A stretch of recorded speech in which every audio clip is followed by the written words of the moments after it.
Welcome to Heartpod, a talk that brings harmonies to get you through the day. It's available in Spotify and our official Instagram at BMFK Ubaya.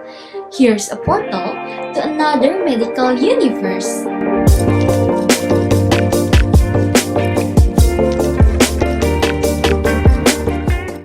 Halo Harpod Friends, kembali lagi di Harpod episode yang ke-20 bersama aku Avista. Dan pada episode kali ini kita mengundang narasumber yang spesial karena selain cantik ini juga pintar nih narasumber kita ini.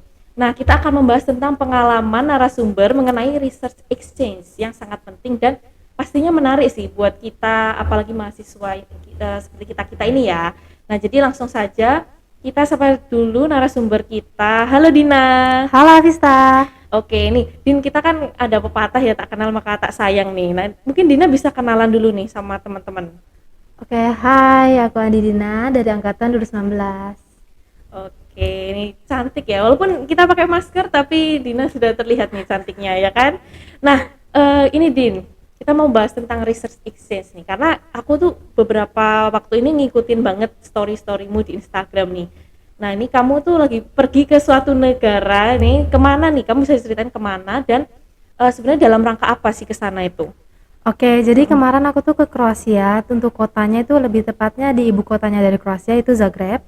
Dan aku ke sana itu karena ada research exchange yang diadain oleh CIMSA yang berafiliasi dengan IFMSA atau International Federation Medical Students Association. Oke, jadi ini tuh apa ya, exchange, jadi research exchange ya. Nah, itu sebenarnya mungkin sebelum aku tanya ngapain aja, nah kamu kenapa sih bisa ikut ini gitu? Jadi waktu itu aku tuh kayak selalu pengen buat exchange yang untuk kayak studi di luar negeri kayak gitu tuh aku pengen banget. Jadi aku tuh kayak selalu nyari kesempatan untuk nyari exchange yang bisa klop sama aku sebagai mahasiswa kedokteran. Sejauh ini yang aku temuin itu kayak jadwalnya tuh kayak selalu tabrakan sama aku sebagai mahasiswa kedokteran. Nah, kemarin kebetulan tuh aku ngelihat instastory yang lewat di akunku, itu tuh ada ini CIMSA ngadain itu bukan pendaftaran untuk research exchange sama professional exchange. Nah, aku waktu itu daftar yang research exchange dengan nothing tulus, kayak misalkan aku daftar aja, aku nyoba semaksimalku, kalau misalkan keterima alhamdulillah, nggak keterima ya nggak apa-apa, seenggaknya aku udah mencoba.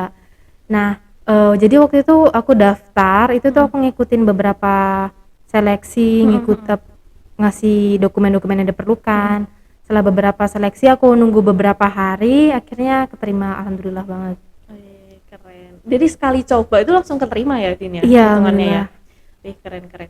Dan sebenarnya mereka publikasinya juga cukup banyak ya. Cuman kita harus yang rajin-rajin untuk cari informasi emang ya. Iya benar, sebenarnya untuk exchange ini sebenarnya banyak banget, cuman kita perlu cari digali lebih dalam gitu.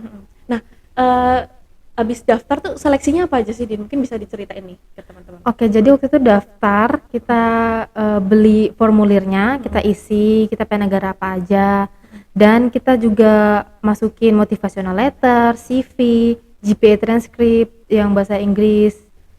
Seingatku itu aja sih. Nah, itu nanti ada seleksi interview dalam bahasa Inggris, itu nanti ditanyain apa-apa aja dan kayak gitu. Habis itu kita disuruh tunggu beberapa hari untuk pengumumannya. Oke. Nah, sebenarnya ini yang bikin aku penasaran juga, tapi sebelum kita masuk ke pertanyaan yang lain, kenapa Kroasia, Din? Maksudnya banyak negara lain nih yang biasanya lebih umum untuk teman-teman ikut itu exchange gitu. Kayaknya jodohnya emang di Kroasia. Oh gitu ya. Iya. Maksudnya apa yang buat kamu tuh tertarik milih di sana gitu? Kroasia itu kan bulan Juli kan lagi masa-masa summer gitu kan. Nah, Kroasia ini dikenal sebagai negara dengan musim panas yang mantep, yang gitu. oke, yang asik gitu. Jadi ya Iya why sih. not? Iya sih, bener banget. Kemarin lihat instastorynya Dina ini kayak, bagus banget sih emang di sana itu. Oke Din. Nah, sebenarnya di sana kan Dina mungkin udah sempat menyinggung dikit ya, tapi bisa dijelasin lebih detail nggak sih kegiatan di sana itu ngapain aja gitu? Oke, jadi kan tujuan aku ke Kroasia itu kan untuk research exchange. Nah, di sana itu aku ngelakuin penelitian yang judulnya itu tentang perubahan histologi dan molekuler dari otak mencit yang setelah diinduksi stroke. Tapi karena ini mencit, seharusnya aku tuh diperbolehkan untuk pegang masjid, tetapi karena aku lagi di Eropa dan dimana kalau misalkan aku yang nggak bersertifikat itu megang masjid itu termasuk hal yang ilegal. Jadi untuk bekerja dengan masjid itu aku harus memerlukan pelatihan yang ujung-ujungnya mendapat sertifikat. Jadi hanya orang-orang yang bersertifikat yang bisa bekerja dengan masjid dan ngerawat masjidnya itu. Nah, jadi karena aku hanya terbatas bisa ngelakuin apa aja, aku sebagian besar ngelihat PhD students yang ngelakuin penelitian kayak mulai dari perfusi, induksi stroke dan kawan-kawan itu aku hanya bisa melihat. Tapi kalau misalkan dikasih kesempatan untuk bisa melakukan sesuatu itu tuh aku langsung gaspol remblong. Nah, jadi kayak mumpung ada kesempatan ini aku nyari kesempatan sebanyak mungkin, nyari teori sebanyak mungkin yang bisa aku dapat dari sana. Termasuk waktu itu aku ngelakuin pembuatan slide histologi sama stainingnya HE. Itu tuh aku pakai cryotom sama microtom. Dan aku ngelakuin HE staining juga. Dan pembuatan histologinya itu slide histologinya itu aku bawa pulang. Jadi dibolehin gitu. sama mereka. Ya. Dan juga ada MRI scanning. Itu tuh MRI-nya tuh kayak bener-bener MRI manusia, kayak MRI, cara kerja sama kayak MRI manusia, tapi lebih kecil. Jadi itu tuh khusus untuk mencit. Jadi itu kayak untuk masukin mencitnya tuh kayak kecil panjang gitu. Dan itu kayak aku tunjukin beberapa tahap untuk ngelakuin MRI-nya tersebut. Dan juga waktu itu ada melakukan neuroscoring. Neuroscoring tuh aku dikasih tahu ini apa aja sih yang harus kita nilai untuk before dan afternya mencit ini kayak gimana. Nah gitu. Wih, seru juga ya Din ya. Banyak juga kegiatannya. Maksudnya variasi kegiatan tuh banyak Iya banget banyak. ya. Jadi aku juga bisa mengidentifikasi oh ini mencitnya stroke, oh ini enggak gitu. Oke, keren. Berapa lama sih Din di sana? 1 bulan ya? 1 bulan ya. Oke, lumayan juga ya. Nah, tapi kan gini ya, maksudnya kalau kita ke luar negeri itu kita pasti penasaran juga sama apa aja sih yang ada di sana, mungkin tempat-tempat budaya, tempat-tempat pariwisata di sana gitu. Apakah selama 1 bulan itu kamu tuh selalu research terus, selalu di lab terus gitu, atau kamu sebenarnya punya kesempatan nih buat jalan-jalan? Bahkan justru aku di sana tuh ibaratnya liburan dengan research exchange. Iya. Jadi karena Nyambi kebetulan ya? itu iya benar-benar. Kebetulan di sana tuh aku dapat mentor profesor yang super baik banget. Jadi pertama kali ketemu tuh mentornya tuh kayak profesor tuh ngajak ngobrol aku tentang Indonesia, tentang motivational letterku juga itu dikasih pujian karena aku kayak katanya motivational letterku tuh kayak beyond average gitu. Nah, terus tuh profesorku itu tuh ngasih aku 3 tugas. Yang pertama have fun, yang kedua travel Croatia, yang ketiga itu datang ke lab kapanpun aku mau. Dan karena aku nggak bisa ngelakuin banyak hal, jadi aku selalu kayak chattingan sama PhD student sama supervisor yang lain apakah besok ada ngelakuin sesuatu. Kalau misalkan ada aku kesana, kalau misalkan nggak ada aku nggak ke lab dan travel kota-kotanya itu. Nah jadi selalu H-1 itu aku selalu ngechat kalau misalnya ada sesuatu itu tuh tolong kabarin, atau enggak kalau misalkan ada apapun yang bisa aku datengin, yang aku bisa lakuin, please tolong kasih tahu karena aku di sini untuk belajar. Dan ya benar aja, mereka selalu kayak ngasih tahu, oh ini kamu besok kita ngelakuin ini, kamu bisa datang jam segini di sini, kamu besok bisa ngelakuin ini, datang ya jam segini. Nah itu aku kayak oke, terima kasih. Nah karena ada beberapa hari aku nggak ke lab, itu tuh aku memastikan aku untuk menjelajah kota Zagreb waktu itu. Jadi aku kayak jalan-jalan sendiri karena teman-temanku itu semua pada ke lab atau enggak pada ke rumah sakit. Jadi kayak ibaratnya aku sendiri yang kayak gak kemana-mana. Gitu. Okay. Nah terus tuh pas aku sendiri di jalan kota-kota itu kayak aman banget untuk seorang wanita jalan-jalan sendiri sampai malam. Itu kayak aman banget di sana. Nah terus tuh untuk weekend itu kan kita weekendnya kan bebas kan, dan aku sama teman-temanku waktu itu kayak kita keluar kota ke Zadar sama ke Split. Itu tuh kita ngerencanain sendiri. Dan juga dari Kromsik itu kayak national member organisasinya yang di Croatia itu tuh ngatur kayak acara kita ke Plitvice National Park. Itu tuh ada 16 danau dan itu tuh cantik banget, seriusan cantik banget. Airnya tuh jernih banget, itu kayak menggoda untuk berenang ke sana. Tapi itu tuh termasuk national park yang dijaga oleh UNESCO. Jadi kita harus jaga kebersihan banget di sana. Nah, selain research exchange sama professional exchange di sana, kita juga dibantu sama Kromsiknya di sana untuk mengetahui Zagreb dan Croatia lebih banyak. Jadi mereka juga kayak ngebolehin kita untuk travel ke keluar kota gitu. Ya. Seru juga ya Din ya. Banget ya. Iya sih, aku ngikutin terus tuh kayaknya wah seru banget nih. Tapi ini Din, kamu kan maksudnya di sana kenalan sama banyak orang ya, dari banyak negara juga ya? Iya. Nah itu kamu untuk belajar di sana, untuk main-main di sana itu nyaman nggak? Atau mungkin kamu ada susah adaptasi di awal atau gimana nih? Bisa diceritain? Oke, kalau misalkan teman-temannya pasti ya pertama-tama kan pasti malu banget kayak gitu, cuman halo. Jadi waktu itu 2 hari pertama kita pembahasan 2 atau 3 hari pertama gitu, kayak kita tuh pembahasannya bosan banget, kayak kita cuman bahas tentang negara-negara kita, tentang sekolah universitas kita kayak gimana. Dan kita juga nanya kayak kamu makan malam jam berapa. Itu kayak nggak penting banget, tapi itu kayak basa-basi gitu loh.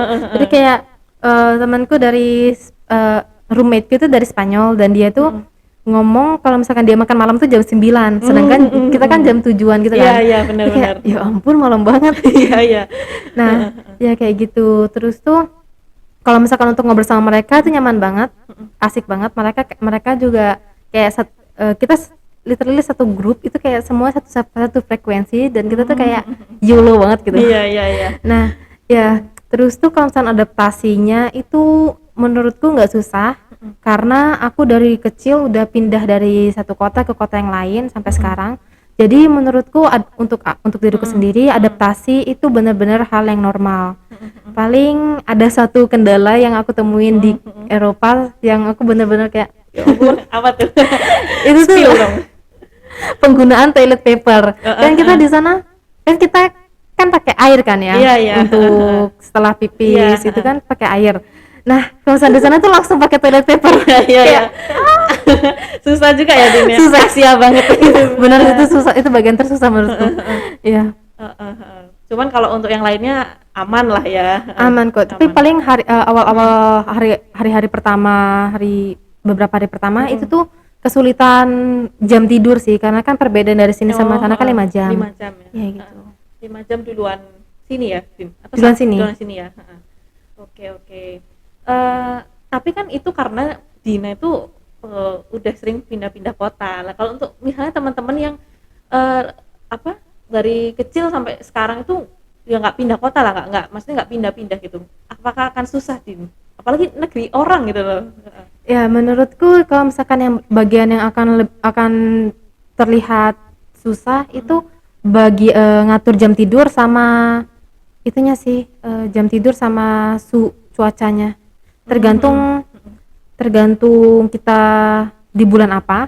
Jadi makanya sebelum kita berangkat itu lebih baik banyak baca tentang negara tujuan kita, tentang suhunya, transportasi, gimana sih dari kita ke asrama ke universitas, dari asrama ke city center itu naik apa, tiket tramnya berapa, ada nggak kayak Uber kayak Grab di sana.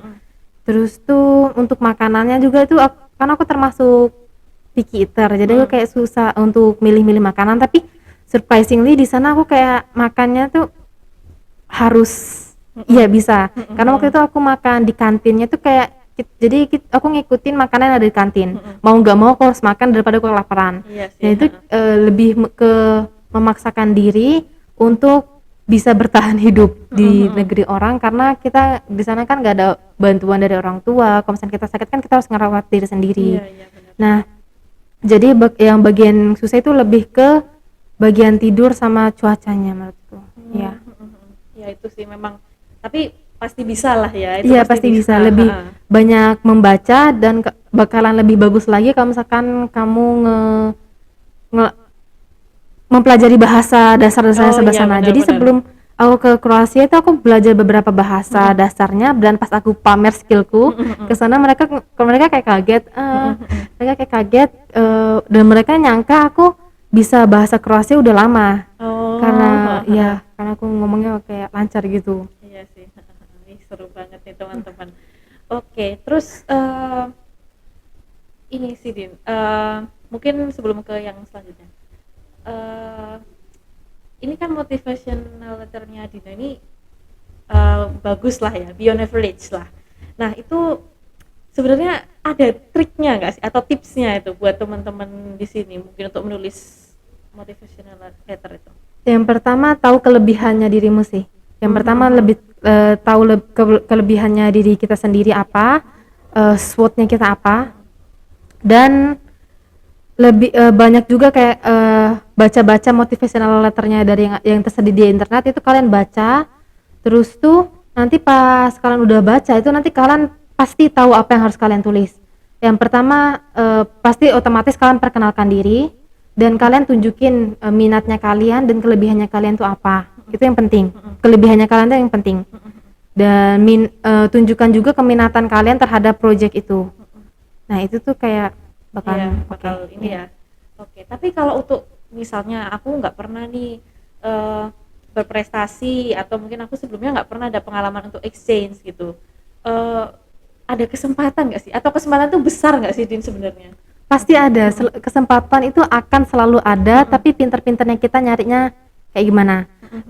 Dari Kemendikbud sendiri kan udah ngadain ISMA itu kan Iya, ya. iya, Nah, iya, itu benar. tuh kita harus sebenarnya bisa aja daftar. Seenggaknya daftar aja dulu. Untuk keterima atau enggaknya tuh masalah belakangan. Iya, iya, Seenggaknya kita udah mencoba. Lebih baik nyesel karena udah kita mencoba daripada nyesel karena kita nggak nyoba sama sekali.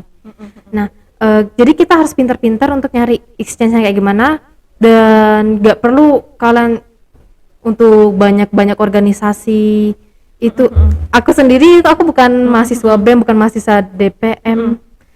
Aku cuman mahasiswa kupu-kupu yang cuman kepanitiaannya beberapa kali, tapi aku bisa masuk research exchange itu karena minat dan kelebihanku. Jadi yang mereka lihat itu lebih ke kelebihan dan minatnya kita. Oh gitu Ya ya. kayak gitu. Iya, Ya, iya. jadi prestasi itu nggak seberapa, prestasi ngaruh pasti. Iya, Itu bakalan jadi nilai poinnya kalian, nilai plusnya kalian. Jadi aku jujur sendiri, prestasiku apa sih? Prestasi Merendah nih mesti. prestasiku kayak aku nggak pernah juara olimpiade, aku nggak pernah ikut sebuah olimpiade terus menang, itu nggak pernah. Tapi mungkin nggak tahu kenapa aku positif thinking dan percaya diri. Yang penting kalian yakin sama diri kalian sendiri dulu. Kalau misalkan kalian dari awal udah ngeraguin diri kalian sendiri, gimana kalian mau maju ke depan? Oke, keren banget. Ini sih ya, maksudnya yang mungkin agak berbeda dari sistem seleksi di sini, itu juga mereka itu selalu melihat seberapa pingin sih kita itu, Iya. minat kita gitu Iya, ya. benar. Oke. Nah, ini Din, aku dengar-dengar juga kamu tuh lagi bantu bikin panduan untuk pengiriman mahasiswa FK Ubaya ke luar negeri ini. Iya. Ini tuh kayak gimana sih Din? Maksudnya kamu andil di apa? Ikut nulis kah atau uji coba atau gimana nih? Oh ya, jadi aku ikut dua-duanya. Aku ikut tulis nulis panduan modulnya, dan juga aku ngelakuin kayak uji coba pre-departure briefing, mentorship pre-departure briefing sebelum berangkat, mentorship selama program itu, dan post departure briefing. Dan menurutku ketiga hal itu tuh kayak benar-benar ngebantu banget. Jadi spoiler alert, jadi FK Ubaya ini akan ngadain MK elektif secara internasional. Jadi nanti kita bisa ngambil mata kuliah di Eropa atau di Wih, keren. Korea, Sydney. Nah, itu tuh nanti bakalan ada mentorship dari dosen pembimbing, dan itu benar-benar ngebantu banget. Jadi aku ngebantu Dokter Astrid sama Dokter Ika untuk ngebantu nyusun modulnya tersebut. Oke, keren ya. Mungkin ditunggu aja nih ya buat Iya, teman-teman benar. FK Ubaya nih. Oke. Nah, ini pertanyaan yang sering sebelum kita terakhir ya nanti. ini kan kalau misalnya kita ikut exchange tuh kendala itu pasti bahasa. Itu tuh kendala banget nih. Maksudnya misalnya aku merasa aduh aku nggak bisa bahasa Inggris gitu, atau aku nggak bisa bahasa yang negara yang ingin kamu tuju, misalnya Kroasia atau Spanyol atau mana tuh. Nah, eh, itu gimana sih Din? Emang harus belajar ya kalau itu ya bahasa tuh? Iya, Heeh. bahasa Inggris kan pasti itu udah bahasa dasar yang Mm-mm, mm-mm, harusnya semua orang bisa. mm-mm, Karena itu kayak bahasa internasional banget. mm-mm, Mau nggak mau kita harus ngakuin bahasa Inggris itu bahasa internasional. mm-mm, Jadi di sana itu kita full pakai bahasa bahasa Inggris. mm-mm, mm-mm. Jadi kalau misalnya dan mereka tuh kayak nggak ngejudge kita grammarnya salah atau Oh benar. gitu. Ya Heeh. jadi bahkan beberapa saat aku sama teman-temanku kayak, aduh ini bahasanya apa ya dalam bahasa Inggris? Bentar ya Mm-mm, aku cek mm-mm, dulu. mm-mm, Mereka kayak translate dulu. Habis itu kayak ngomong, oh ini bahasa Inggrisnya. mm-mm. Nah terus itu kita lanjut ngobrol. Jadi tuh kayak seenggaknya bisa bahasa Inggris Mm-mm. dan kalian nggak perlu ngomongnya lancar kayak ngomong native apa kayak kalian native speakernya bahasa Inggris itu kayak nggak perlu, yang penting kalian bisa berkomunikasi, bisa ngomong dan bisa mendengar apa bahasa Inggris itu. Dan untuk kemarin tuh aku inisiatif aja sih bahasa Kroasia itu kayak aku cuman bisa nyebutin nama saya, apa kabar, baik, terima kasih, maaf dan kawan-kawan itu kayak bener-bener bahasa sehari-hari banget. Dan itu ngebantu juga sih, ngebantu kayak oke, kayak tapi sebagian besar kayak hampir 100% malah 100% tuh bahasa Inggris semua. Iya sih. Iya. Memang harus belajar ya. Iya Mau nggak benar. mau tetap Mau bahasa nggak mau tetap bahasa Inggris ya. tuh kayak iya. Oke oke, keren banget nih teman-teman. Oke, ini terakhir deh. Din, manfaat apa aja sih yang kamu dapat, dan mungkin ada harapan nggak, saran dan apa pesan-pesan gitu yang kamu mau sampaikan berkaitan dengan topik yang kita bawain hari ini, yang kamu pengen nyampein ke teman-teman Harvard nih yang lagi mendengar dan menonton ini. Oke, manfaatnya tuh banyak banget. Jadi kita bakalan otomatis mendapatkan pengalaman lebih. Kita mendapatkan pengalaman secara teori, secara praktek, dan juga kita mendapatkan pengalaman beradaptasi di luar negeri. Dan kita juga melebarkan networking kita sampai ke belahan dunia yang lain. Dan kita juga bisa meningkatkan kemampuan diri kita untuk beradaptasi dan juga untuk kayak lebih mandiri, karena kan kita kayak harus ngandelin diri kita sendiri kan untuk kemana-mana. Nah itu tuh kayak kalian harus percaya diri bisa untuk mendapatkan ngelakuin kegiatan sehari-hari di sana secara sendiri. Itu kayak harus mandiri, dan manfaatnya sebenarnya menurutku banyak banget dimulai dari networking, pengalaman, teori, praktek. Itu aku dapetin di sana. HS training itu kayak menurutku yang paling spesial tuh HS training. Jadi aku sampai sekarang masih di rumahku masih aku simpan histologi slide-nya, itu yang paling spesial. Nah, terus tuh untuk saranku itu lebih baik kalau misalnya ada program-program semacam ini, daftar aja. Daftar aja. Seenggak apa kayak nothing tulus. Iya. Nothing tulus, bener-bener nothing tulus. Aku kayak gak expect aku bakalan keterima jujur, karena itu kan pembukaannya kan se-Indonesia Raya. Aku siapa sih? Iya. Nah, aku takut waktu itu nggak keterima, tapi aku harus tetap percaya diri. Karena aku ngikutin law of attraction. Aku selalu percaya kalau misalnya aku akan keterima walaupun di dalam diriku aku ada sedikit ketakutan bakal ketolak. Tapi seenggaknya daftar aja. Kalian nggak akan tahu kalian keterima atau enggak kalau kalian nggak nyoba. Benar banget. Nah, jadi daftar aja, apapun itu daftar aja. Oke. Selalu buka ruang untuk mencoba hal-hal baru. Iya, jangan takut intinya. You only live once. Oke, ya benar banget itu teman-teman. Oke, jadi yang mungkin aku simpulin lah ya. Dina ini udah ikut program research exchange, di mana sebenarnya dia itu nggak cuman lakuin research aja, nggak cuman belajar, tapi juga bisa eksplorasi budaya, terus kenalan sama banyak teman-teman dari negara lain gitu. Dan bahkan sampai di Indonesia pun, sampai di sini pun Dina banyak membantu lah ya untuk persiapan teman-teman FK Ubaya untuk nanti program ke luar negeri gitu. Wah, keren banget ini narasumber kita hari ini. Oke, thank you banget ya Din, Dina udah bersedia hadir, menyempatkan waktu juga sharing pengalaman, terus wawasan baru juga buat kita. dan teman-teman Harpot sekalian. Semoga Dina makin sukses nih ya. Avista juga aku dan tunggu ya. nanti ke negara-negara lainnya ya. Amin. Oke, untuk yang terakhir, terima kasih nih untuk teman-teman Harpot Friends yang selalu setia mendengarkan podcast kami dan terutama di episode 20 ini tentang Research Exchange Experience. Nah, semoga teman-teman dapat selalu mengambil manfaat dari apa yang tadi kita bicarakan, juga jangan ragu untuk terus mencoba, dan karena itu kesempatannya ada dari situ gitu, nggak ada kesempatan lain kalau teman-teman nggak coba. Oke, jadi saya Avista pamit undur diri. Sampai jumpa di episode Harpot selanjutnya bulan depan. Stay safe and stay healthy. Dadah.